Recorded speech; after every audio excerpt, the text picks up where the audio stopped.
So 3 महिनाको पर्खाइपछि finally धुरन्धर 2 या भनौँ धुरन्धर the revenge थिएटर्समा release भइसकेको छ। पार्ट 1 मा हामीले हेर्यौं जसकिरत सिंह राङ्गी इन्डियन स्पाई बनेर पाकिस्तान जान्छ त्यहाँको क्रिमिनल्स या टेरोरिस्टहरूलाई सिध्याउन बेग्लै नाम लिएर, ताकि जुन टाइम टु टाइम इन्डियामा बम ब्लास्ट या अट्याक्स भइरहेको छ टेरोरिस्ट, त्यो चिजलाई सधैँको लागि मेटाउन। र पार्ट 1 को इन्ड रेमान डकेतलाई मारेपछि हुन्छ र मेकर्सले हामीलाई पार्ट 2 को लागि धेरै चिज छोडेका थिए। अरु भिलेन्स मर्ने बाँकी थियो र जसकिरत सिंह राङ्गीको ओरिजिनको बारेमा पनि इन्ड क्रेडिटमा हिन्ट दिएको थिए मेकर्सले। र जुन हाइप बनिसक्यो त्यो पार्ट 2 को लागि, त्यो रिसेन्ट टाइममा मैले कुनै पनि मुभिजको लागि देखेको थिइनँ। जुन लेभलको एडभान्स बुकिङ भइरहेको छ यो मुभीको र जुन कलेक्सन आउने वाला छ, सबै एक्जिस्टिङ रेकर्ड टुट्ने वाला छ। But let's come to the point, कस्तो छ त Dhurandhar 2? Is it better than part 1? Does it made all expectations? Let me tell you in details without spoilers. So first of all यो मुभीको म्युजिकको कुरा गरौँ, किनभने पार्ट 1 यति धेरै इन्टरटेनिङ लाग्नुको एउटा मेन रिजन त्यसको म्युजिक थियो। जति पनि हाई भोल्टेज क्याची बिट्स र पुरानो गीतहरूको रिक्रिएसनमा जब हामी हाम्रो मुभिजको क्यारेक्टरलाई देख्थ्यौँ, बेग्लै मजा आउँथ्यो। Now let me be very honest, part 2 को म्युजिक मलाई पार्ट 1 को जति मन परेन। नराम्रो छैन, बट जस्तै पार्ट 1 को लिटरली सबै म्युजिक रिपिटमा सुन्न मिल्ने खालको थियो, त्यो लेभलको चाहिँ पार्ट 2 मा छैन। एउटा आरी आरी सङ छोडेर।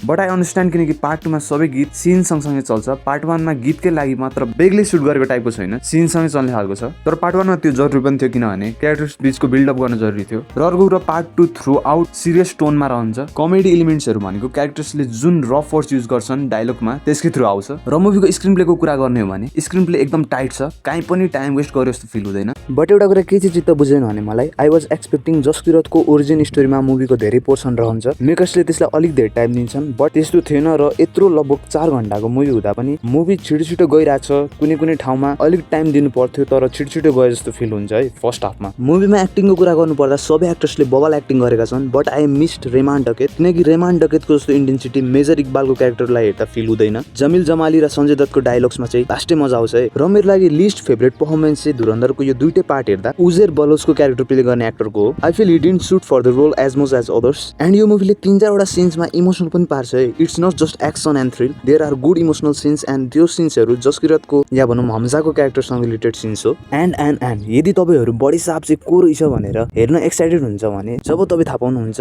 कुन रियल लाइफ क्यारेक्टरलाई बडी साहब बनाएको छ भनेर, त्यो हेर्न मजा आउँछ। मुभीमा रियल फोटो नै देखाएको छ त्यो क्यारेक्टरको। र मुभीको ट्विस्ट र सरप्राइजेस नै एकदम राम्रो छ। लिटरली मुभी जसरी इन्ड हुन्छ तपाईँ सक्ड हुनुहुन्छ। It really surprises you. For me movie जुन तरिकाले इन्ड हुन्छ नि, that was the best part. And director Aditya धारले जुन हिसाबले यो धुरन्धरको स्टोरी कम्प्लिट गरेका छन्, really hats off to him. He really did a great job. तपाईलाई मुभीको स्टोरीले सेटिस्फाई गराउँछ, पैसा वसुल जस्तो फिल हुन्छ जब तपाईँ थिएटरबाट बाहिर आउनुहुन्छ। So yeah, that was my review. Dhurandhar 2 is a very good movie and you should not miss it in theatres. म दिन्छु यो मुभीलाई 8 आउट अफ 10 स्टार्स। मेरो लागि बोथ पार्ट्स इक्वली गुड थियो। यदि तपाईँले मुभी हेरिसक्नु भयो भने कस्तो लाग्यो, let me know in comments.